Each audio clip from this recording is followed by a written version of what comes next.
ucapkan. Perbuatan itu berdasarkan petunjuk kitab suci Al-Quran. Mantra people do the power of soul.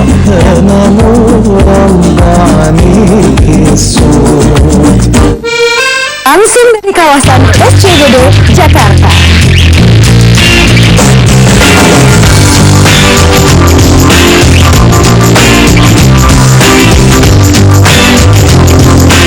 Kami hadir mulai dari jam 11 malam.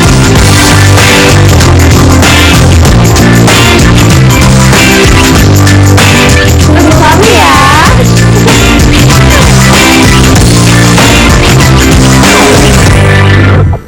Penuhi informasi Anda selama 4,5 jam di Ada Apa Berita. Selamat berjumpa dalam Ada Apa Berita di awal minggu ini.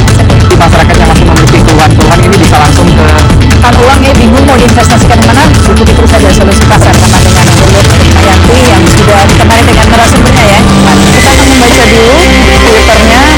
peraturan cuaca hasil prediksi dari BMKG. Di Jakarta kita bergeser sedikit ke kota Bandung. Ya, dan Dialog khusus mengenai isu teraktual, informasi hiburan, dikupas tuntas dalam dialog interaktif. Menunjukkan bahwa itu adalah gabungan dari Perbincangan yang selalu mencerdaskan, serius namun tetap santai membahas isu terhangat bersama narasumber terkemuka dalam talk show Ada Apa Berita. 4,5 jam nonstop, kami hadirkan informasi di Ada Apa Berita, hanya di Jak TV, My TV, My TV.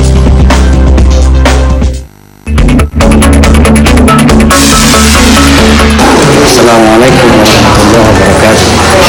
Saya Roma Irama. Jak TV adalah TV lokal terbangkan masyarakat Jakarta. Maju terus Jak TV. Jak TV, My City, My TV.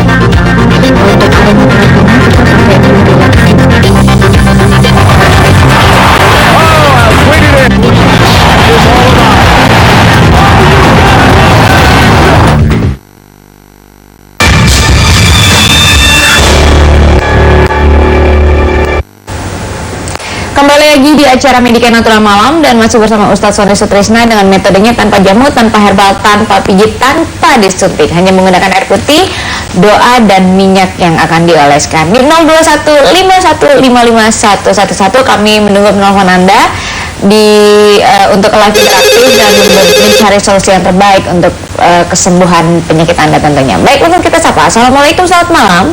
Malam. Iya, dengan Bapak siapa di mana? Sumbar. Bapak Awang di Sumatera Barat. Iya, di Tarusan Sumatera Barat.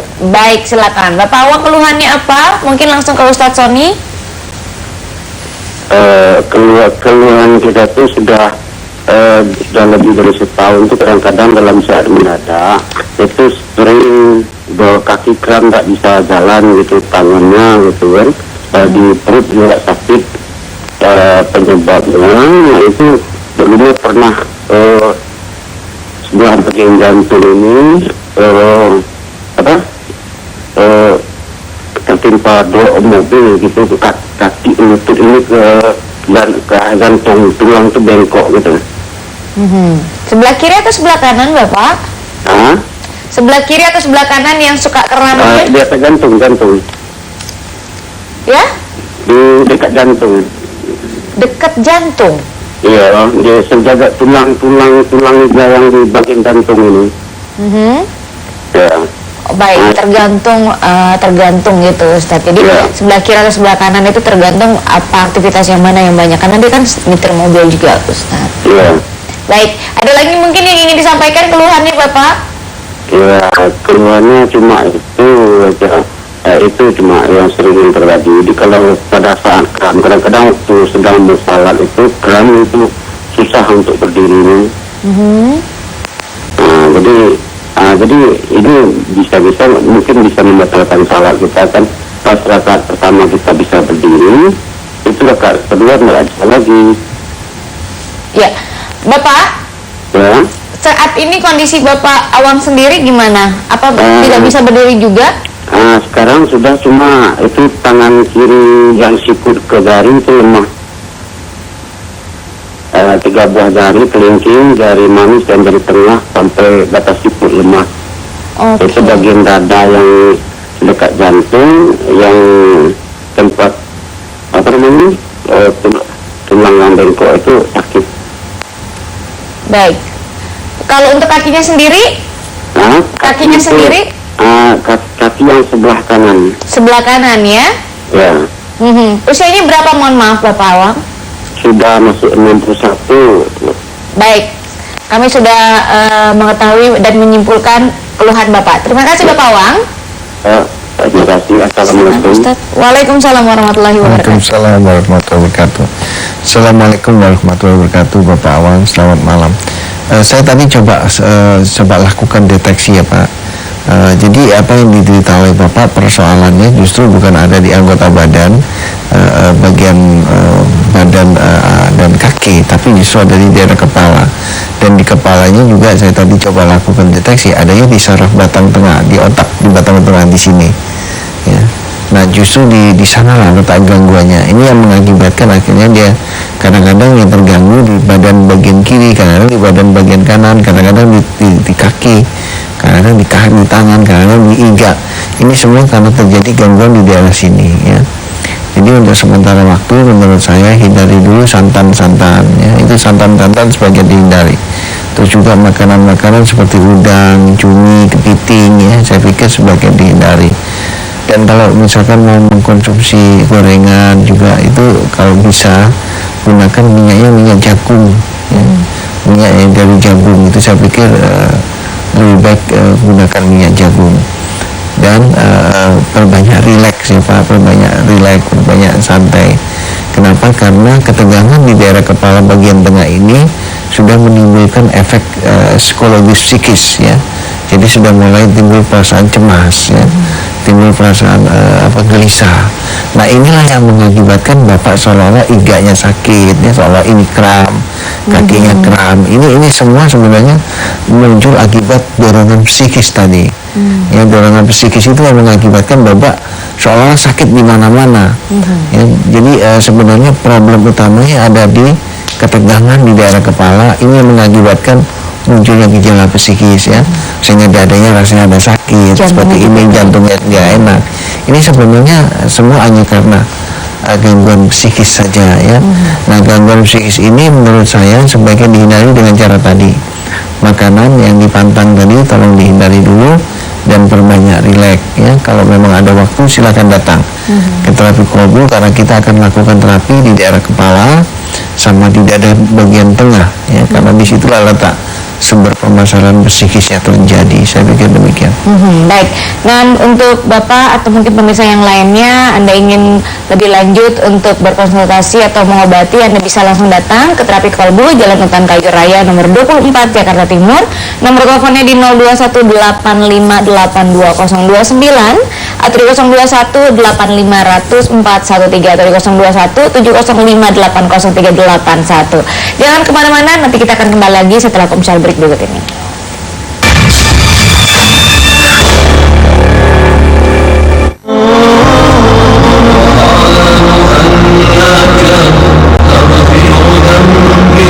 Assalamualaikum warahmatullahi wabarakatuh. Para pemirsa televisi yang dimuliakan Allah dan berbahagia, terapi kolbu ditemukan kurang lebih sekitar 12 tahun yang lalu, kebetulan oleh diri saya sendiri atas izin Allah. Inti daripada kekuatan terapi kolbu semuanya berawal dari kekuatan basmalah atau kekuatan kasih sayang. Pengobatan alternatif terapi kolbu ini tidak mengandung risiko, sehingga alternatif daripada pengobatan ini boleh dikatakan aman dan tidak mengandung unsur musik. Mudah-mudahan apabila ada di antara para pemirsa yang saat ini sedang menderita sakit seperti tadi, boleh mencoba terapi kolbu sebagai salah satu alternatif pengobatan. Selamat mencoba dan assalamualaikum warahmatullahi wabarakatuh.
pemirsa.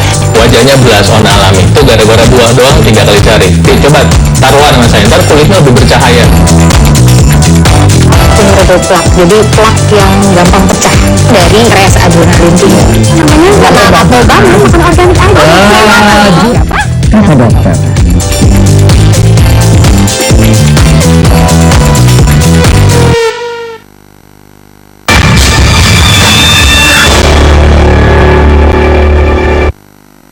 Kembali lagi di acara Medika Natura Malam dan masih bersama Ustadz Sony Sutrisna di sini dengan metodenya tanpa jamu, tanpa herbal, tanpa pijit dan tanpa disuntik. Hanya menggunakan air putih, doa dan minyak yang akan dioleskan. Baik, bagi Anda yang ingin live interaktif bersama kami masih buka line telepon kami di 021 5155 111. Sambil menunggu telepon dari Anda, mungkin kita akan lanjutkan lagi. Tema kita di malam hari ini adalah malam Lailatul Qadar. Ya, mungkin Ustadz, apa yang mungkin kita panjatkan kalau misalnya kayak tadi kita sudah mendengar ada telepon yang sakit mungkin atau apa. Ini kan malam yang memang kita tunggu-tunggu, yang sering mungkin insya Allah akan diijabah lah gitu. Apa yang harus kita panjatkan, Ustaz? Ya, ini saya pikir satu pertanyaan yang baik sekali ya, Mbak Ida.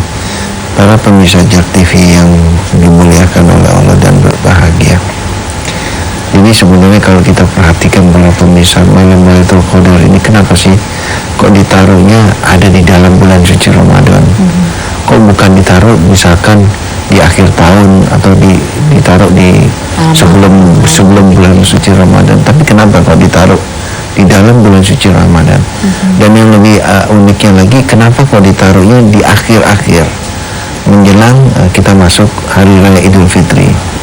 Karena diharapkan pada saat bulan suci Ramadan itu kita umat Islam itu betul-betul menggembleng diri kita. Dari mulai hari pertama kita gembleng diri kita. Jadi yang dimaksud menggembleng diri itu adalah menggembleng hati. Ya, jadi hati kita ini yang kita gembleng di dalam bulan suci Ramadan. Kalau ada iri, ada dengki, ada buruk sangka, ada sombong, ada cemburu, itu kita lawan perasaan itu. Di samping kita menahan lapar dan dahaga. Nah, dengan harapan setelah sekian puluh hari menjelang akhir daripada bulan suci Ramadan, diharapkan hati yang digembleng tadi itu sudah siap. Nah, karena itu maka malam Lailatul Qadar ditaruh di akhir tadi dengan harapan apa? Hati kita sudah siap karena sudah mengalami beberapa hari penggemblengan, sehingga pada saat bulan suci Ramadan, pada saat kita berdoa, insya Allah akan cepat diijabah. Jadi yang perlu kita perhatikan adalah bukan bentuk doanya harus seperti apa, tapi kesiapan hati yang harus kita persiapkan. Karena pada saat hati itu sudah betul-betul suci, hati itu betul-betul digembleng pada saat bulan suci Ramadan, ini maaf ibaratnya kalau kita berbicara dengan Allah dalam bahasa Indonesia sekalipun di dalam bulan suci Ramadan, di malam Lailatul Qadar, selama hati kita suci, hasil penggemblengan selama 1 bulan tadi, insya Allah doa apapun akan diijabah oleh Allah. Saya pikir demikian. Jadi poinnya bukan di bentuk doanya, tapi poinnya ada di hati si pendoa tadi, yang hasil daripada penggemblengan selama 1 bulan berpuasa. Saya pikir demikian. Berarti sangat kuat sekali ya, dan di malam Lailatul Qadar itu memang ada kekuatan yang mungkin khusus dan mungkin kita tidak pernah jumpa di hari-hari yang lain gitu mungkin, Ustadz ya. Iya, jadi sebenarnya malam Lailatul Qadar itu memang malam yang kita tunggu ya, tapi yang perlu kita ambil hikmah lagi bahwa sebuah hati yang sudah suci tadi, ingat setelah dia masuk malam Lailatul Qadar, setelah itu dia akan berakhir di hari raya Idul Fitri kan, dimana pada saat hari raya Idul Fitri diharapkan si manusia tersebut pada saat itu sudah memiliki hati yang sudah fitri. Nah, kalau seseorang manusia dengan hati yang sudah fitri, wow, dia akan memiliki kemampuan doa yang cepat diijabah. Itu yang dikatakan oleh Allah bahwa senjatanya orang beriman itu adalah doa. Jadi orang-orang fitri itu senjatanya adalah doa. Jadi dia berdoa kapanpun akan cepat diijabah. Jadi poinnya adalah bukan di malam Lailatul Qadar saja si hati fitri itu diijabah, tapi setelah malam Lailatul Qadar, selama dia memiliki hati fitri, kapanpun, pada saat apapun, pada saat dia berdoa, selama hatinya fitri akan cepat diijabah. Gitu. Jadi hikmah dalam malam Lailatul Qadar itu sebenarnya kita tarik garis sampai bertemu dengan malam Lailatul Qadar yang tahun berikutnya. Kalau seseorang hatinya sudah fitri dan dia jaga hatinya, wah, setiap saat dia berdoa akan cepat diijabah. Ya, berarti apakah mungkin hanya seorang ustadz, ulama dan lain kiai juga mungkin akan dapat malam Lailatul Qadar? Apa seperti kita yang biasa-biasa saja nih ustadz akan dapat juga? Semua manusia selama dia hatinya baik, hatinya suci, dia akan dapat malam Lailatul Qadar. Jadi malam Lailatul Qadar ini bukan monopolinya ustadz, bukan monopolinya kiai, ya, bukan juga monopolinya para wali, tapi ini adalah monopolinya orang yang berhati fitri. Jadi siapapun yang berhati fitri, insya Allah dia akan dapat malam Lailatul Qadar. Jadi poinnya adalah bagaimana selama 1 bulan penuh kita berjuang melawan hawa nafsu kita, kita berjuang sambil menahan lapar dan dahaga dalam rangka membersihkan hati kita supaya kita bisa memiliki hati yang fitri. Hati yang terbebas dari iri, hati yang terbebas dari dengki, hati yang terbebas dari buruk sangka, hati yang terbebas dari sombong, dan satu lagi Mbak Aida, hati yang terbebas dari cemburu. Jadi para pemirsa, kalau kita sering mungkin mendengar kata-kata cemburu ya, seolah-olah cemburu ini adalah hal yang diaminkan. Boleh kok manusia cemburu, seolah-olah begitu. Jangan salah, cemburu itu adalah bagian dari kotoran hati. Orang karena iri bisa bunuh orang, orang karena dengki bisa bunuh orang, orang karena buruk sangka bisa bunuh orang, orang karena cemburu bisa juga bunuh orang. Nah, ini artinya apa? Bahwa cemburu adalah kotoran hati. Cemburu itu kaki-kaki setan. Ya, jadi kalau orang karena cemburu bisa bunuh. Karena itu jangan biarkan rasa iri, dengki, cemburu itu menguasai hati kita. Menggerogoti kita. hati. Ya, baik, Ustaz. Nanti kita lanjutkan lagi nih Ustaz ya. Dan pemirsa jangan kemana-mana, tetap di Medika Natura Malam.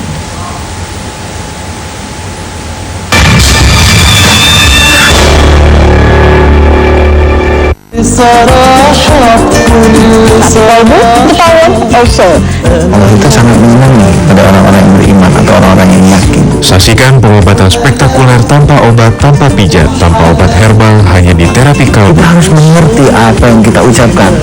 Perbuatan itu berdasarkan petunjuk kitab suci Al-Quran. Terapi kalbu, the power of soul.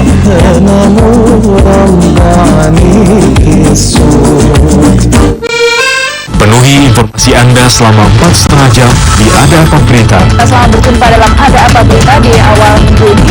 Di masyarakat yang masih memiliki keluhan-keluhan ini bisa langsung ke Kan uangnya bingung mau diinvestasikan mana? Ikuti terus saja solusi pasar sama dengan Lulu Mayanti yang sudah ditemani dengan narasumbernya ya. Kita akan membaca dulu Twitternya dan peraturan cuaca hasil prediksi dari BMKG. Di Jakarta kita bergeser sedikit ke kota Bandung. Ya, dan Dialog khusus mengenai isu teraktual, informasi hiburan, dikupas tuntas dalam dialog interaktif. menunjukkan bahwa itu adalah gabungan dari Perbincangan yang selalu mencerdaskan, serius namun tetap santai membahas isu terhangat bersama narasumber terkemuka dalam talk show Ada Apa Berita. 4,5 jam nonstop, kami hadirkan informasi di Ada Apa Berita hanya di Jak TV, My TV, My TV. Abisin dulu makanannya, terus kita nonton TV-nya. Oh, pinter anak ibu.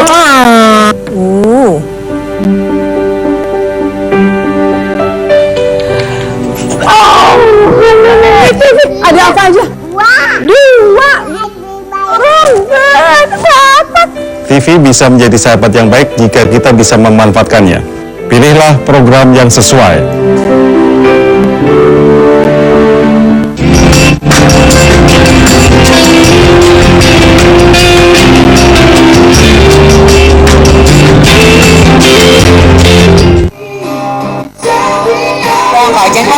tetapi ganas mistik.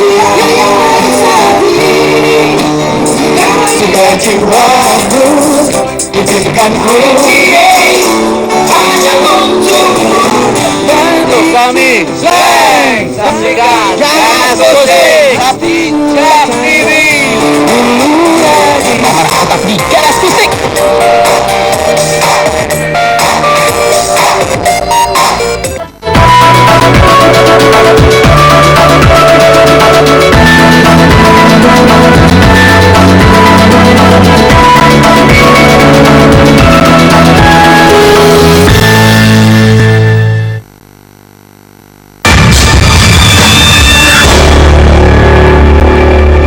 Saya oleh dokter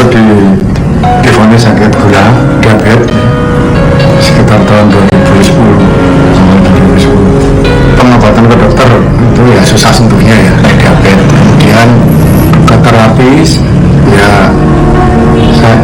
gitu-gitu aja. Jadi kita akan berkurang kalau minum obatnya banyak. Saya terus seperti itu ya,